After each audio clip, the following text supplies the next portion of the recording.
The end of the game last night was amazing. Amazing. On a multitude of levels. I think with 9 seconds to go is where you can start. There's a lot more that goes into the game where the Suns were probably the better team, and the Clippers tried to steal one late, but they did. There was a deflection, and the Clippers got the ball back. The timeout was called. They throw the ball into Paul George. He promptly misses 2 free throws. Now, Paul George, 26, 6 and 6, 5 of 10 from the free throw line, so he was 5 of 8. But he did score 9 points in the final 2:41, including the go-ahead buckets in the final 30 seconds. But then, of course, missed 2 free throws. They're up 1, 8 whatever seconds to go.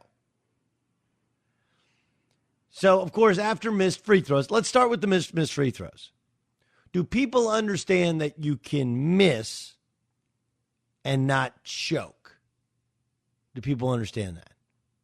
Now, I understand that Paul George has a little bit of a history of making some boneheaded plays and struggling with the tension and pressure, and probably has choked in the past in the playoffs. But if you watch those 2 free throws, those are not choked free throws. The first one is around and out. It's you never want to miss, but that is called a good miss. And the second one, he hit the heel of the rim. That was just long, which usually choking is when you leave it dead short.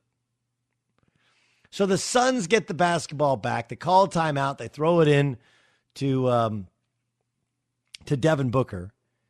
And it was what Ty Lue did was really smart. They doubled Devin Booker on the first bounce to get the ball out of his hands. The ball ends up going to the corner, and a three-pointer is taken, and that's where things kind of get crazy. The first rule is when a three is taken in one corner, 74% of the time, it comes off to the opposite direction. So you have to box out, even though there's pushing and shoving in your back, and you have to know the ball's coming there. I think it was Terrence Mann, who didn't have a good enough box out, got pushed in the back a little bit, and then he got caught kind of swiping the ball out of bounds, and it might have gone off DeAndre Ayton. We never saw the replay. Anyway, so with 0.8 seconds to go, instead of there being a timeout, because Phoenix didn't have one, we have a review. The review becomes a de facto timeout. This is going to be a topic during the show. How do we fix the replay stuff? This is how the game ended. Crowder waiting with it, lobs it underneath. Yes! It's good. DeAndre Ayton scores the basket over the rim and in. DeAndre Ayton put it over the rim and in. This is DeAndre Ayton on the final play. Once I set that first screen for Cam, I tried to set up Zubac to, for Book to have a good angle on him. And I believe once my feet touch the paint where I can go off right, left, 1, 2, not many people are going to be up there with me. So that's where I got confident at. Once I really got that gather and nobody bumped me or, it was up. And, that was it. This is Paul George after the game. I mean, I'm not going to put too much on that. Obviously, it was a, opportunity that was missed. I'm always confident at the free throw line. I've always been very successful in clutch moments at the free throw line. Tonight, I was just unsuccessful, extended the lead. So I'm not going to put too much on that. We still were in position to win the ball game late in the game. If I know this team correctly, the fight we have, going into Game 3 and the fight that we have to believe that, we're going to change the series. That's who we've been and that's who we are. And so I'm very confident in our group. And, fact of the matter is they did what they were supposed to. They won their 2 games on their floor. We got to go home and protect our house. That's Paul George after the game. I tend to agree with him. Like, he didn't shoot them badly, but you can't miss them both. And you can't miss them both when you're the guy who goes and demands the basketball. Right? Like, if you happen to get caught with the basketball and get fouled and you miss 2, that's one thing. But when you call a timeout, you set up an inbounds play, and you're the first option because you're an 80, you can't go 0-2. Can't do it. Can't do it. So he didn't choke, but he did miss, and they're inopportune misses. Who's to blame for giving up the alley-oop? And my argument would be probably 3 or 4 people. I put it on Ty Lue. because they should have been switching there. As DeAndre Ayton said, nobody bumped him because there were no switches. Look, Ayton did grab the jersey of Zubac and kind of throw him right into the body of Devin Booker, which is a brilliant move. I mean, I guess by technical definition, it can be fouled. That has never been called a foul ever in my lifetime. So if you're Zubac, you have to not lose contact, no matter if he grabs your jersey or not. You have to not be body to body. He cannot cut to the basket. DeMarcus Cousins, I don't think should have been in that game because he didn't do much in terms of pressuring the ball. He didn't take away the basket. You're supposed to take away the basket for the first 3 seconds. You jump up and down as much as you can, go crazy, 1, 2, 3, and then you can cover the corner because at the last second, that's when guys like a Devin Booker would have come up in the corner and shot the basketball. But some of this is also on Ty Lue not switching everything. And the personnel was bad. And the play was amazing. And the pass was even better, as was the catch. Dan Byer, what did you think of the end of that game? Wow. I mean, it took a long time. I will say this. I thought that it was very good of the broadcast team to clarify the goaltending rules because I think that's what most people thought initially that, that's goaltending. The ball was in the cylinder. So I thought it was a great job by the TV crew of Jeff Van Gundy and Mark Jackson and Mike Breen to say that. But that's the play. That's the play that Phoenix. That most people learned that rule. I think it was like 3 years ago when the Suns ran an out of bounds play in a regular season game and threw it right kind of to the rim and got a tip in dunk. I think it was for Tyson Chandler, and that was the first time that most of America who watches basketball all the time watched it. And I had learned that rule. I thought that was the case. And that was, in fact, the case. And so when I saw it, I was like, well, that's ball game. Yeah. I didn't know what people were even yelling about. I understand you're worried about Devin Booker, catch and shoot in 0.8. That maybe that would be your worry. To allow that pass to happen is just. Well, the weak side guy should have been in help as well because you physically can't make that pass to the weak side corner. So there's one other, I don't know, it was Patrick Beverly. Like they should have bumped him. He shouldn't have had a free run to the basket, and there should have been a switch. Yeah, and it was Booker the one. Batum, yeah. Booker is the one that set the pick on Zubac too, I believe.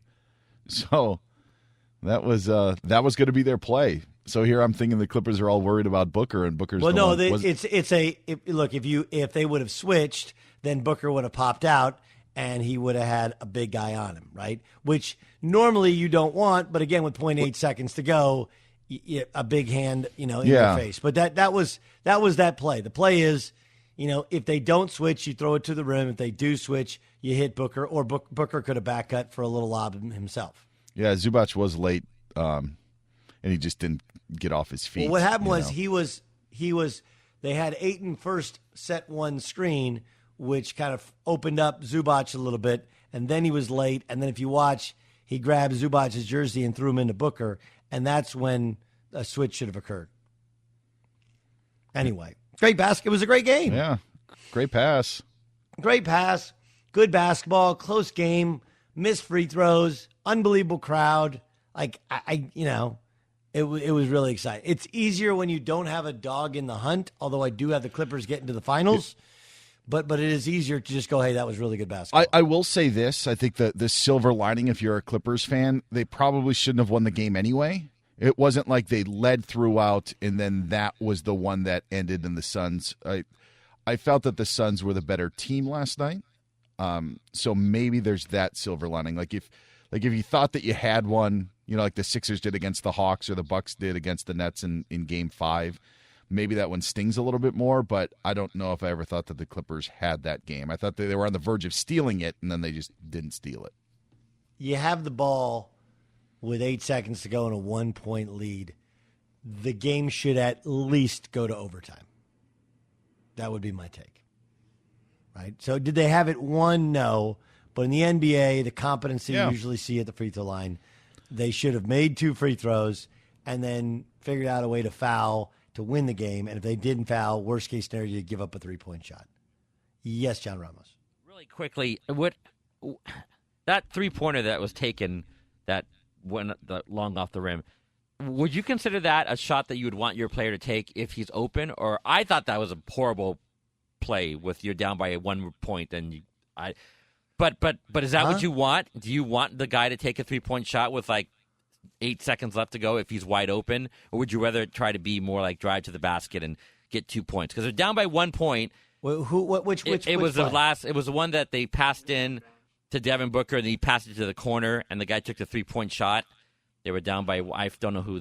Just prior to the ball being knocked out of bounds. Yeah. That was that's what's his name, the kid from Villanova who's open in the corner. Yeah, would you want your player to do, like, I thought that was a horrible shot when you're down by a point, and like that was, I couldn't believe that was a play you drew up. Well, that wasn't the play they drew up. What happened was the Clippers double teamed Devin Booker, and he was kind of stuck on the sideline, and they made the one extra pass to the open man. I would say, is that the shot that you want?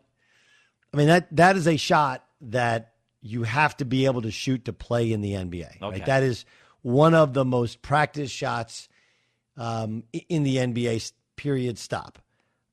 So it's the shot that the defense gave you, and it was an open shot. I didn't think he should have kicked out his leg. I thought that kind of distracted him. But